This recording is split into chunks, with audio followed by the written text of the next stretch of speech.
Mga kasama, nagpahayag si Bongo ngayong araw at ang sabi niya, dapat daw gunitain ang People Power Revolution.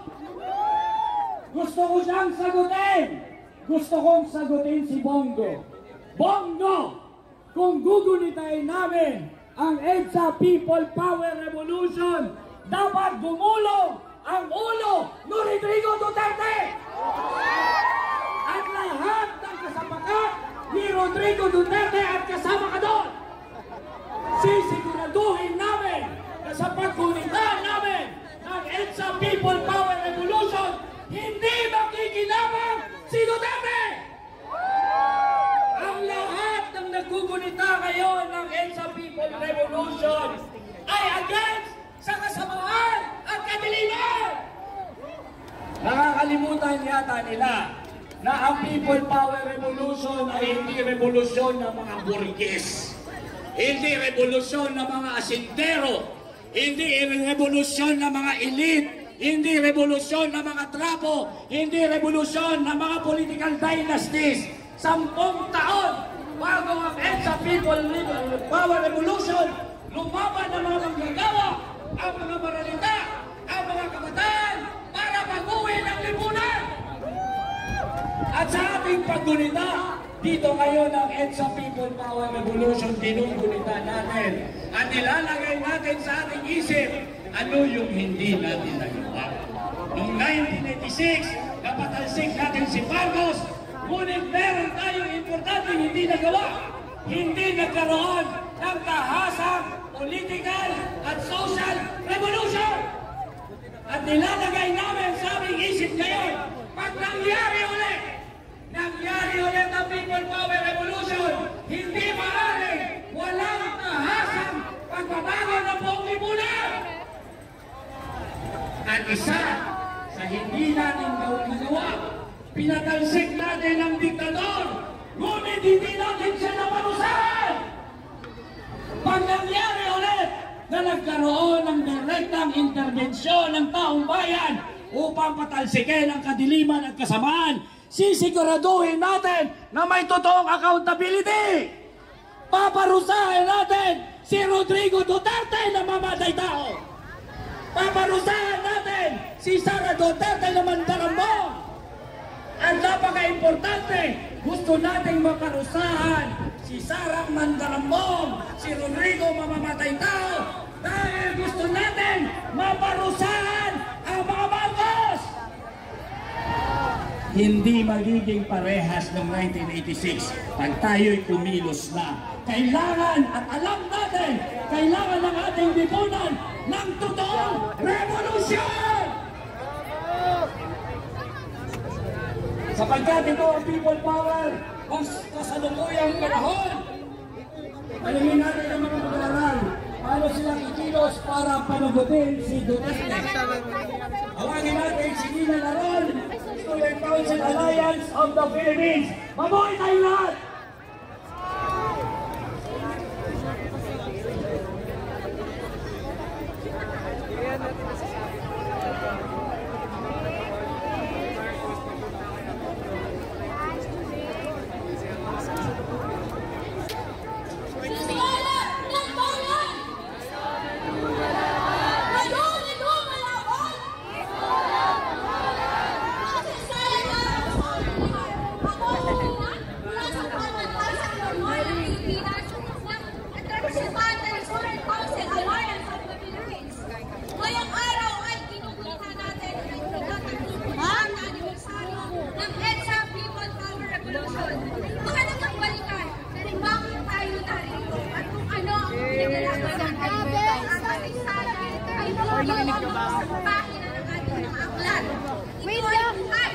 Isang patuloy na dali ng pangyayari na hinuhubog ng ating mga desisyon bilang mamayan.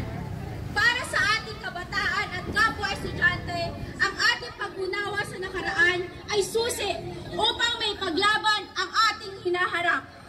Pinagpupugayan natin ang mga eskwelahan at pamantasan na nagsuspinde ng klase ngayong araw sa mga nag-walk out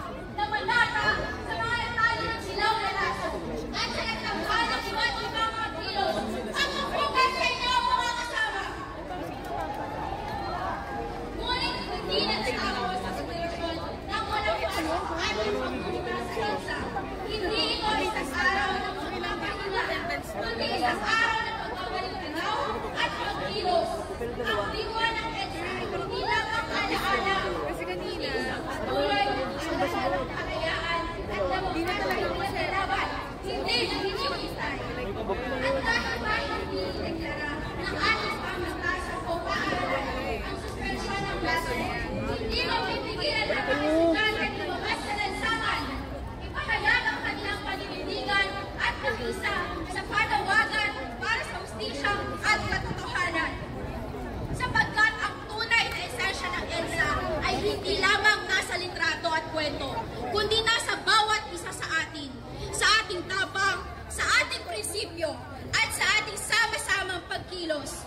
Kaya naman nakikisa ang Student Council Alliance of the Philippines at ang Bayan Youth sa lahat ng Student Council at pinagbubugayan namin ng mga estudyante patuloy na lumalaban para sa katotohanan at katarungan. Patuloy tayong manindigan, huwag nating hayaan makulong ang ating kasaysayan sa kasinungalingan. At higit sa lahat, singilin ng Marcos, panagutin si Duterte, Scholar ng Bayan! Ngayon ay lumalaban, Ngayon ay lumalaban! Scholar ng Bayan. Mga kabataan, mga kababaihan, sigaw nga natin, Abante! Babae! Palaban, militante! Palaban, militante! Abante! Babae! Mga kasama, mga kababayan, mga kabataan at kababaihan, ako po si Clarice Palce, ang pinakabatang Secretary General ng Gabriela Alliance of Filipino Women. At ngayong araw, hindi lamang po natin ginugunita ang people power, kundi ginugunita natin ang pagpapatalsik ng taong bayan sa isang diktador, sa isang pasista, sa isang pahirap at mamamatay tao na si Marcos Sr. Kaya isigaw nga po natin, never again! Never again! Never again to martial law! Never again to martial law! Never again! Never again!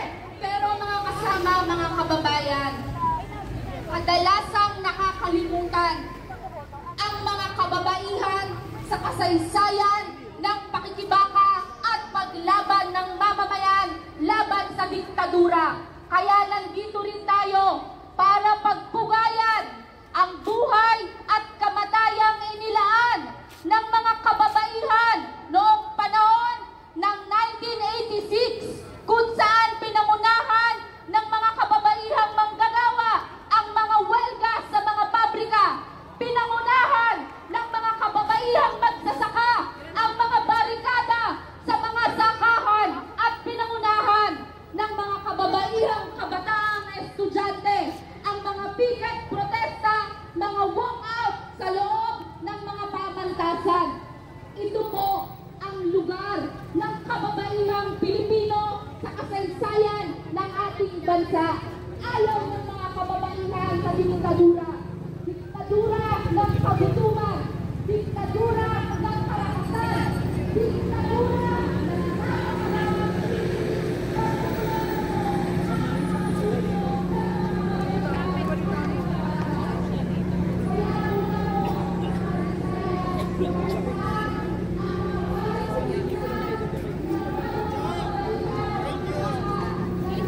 Yes, makatrabaho ka.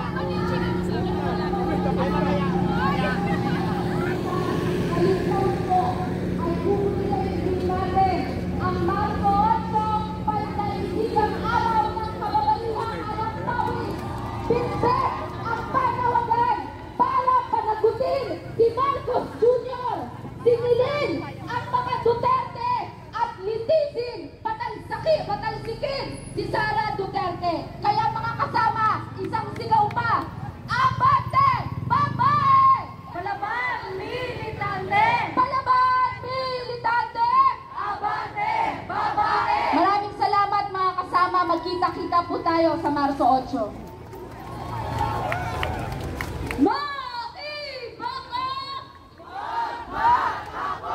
Mapagpalayang araw sa ating lahat.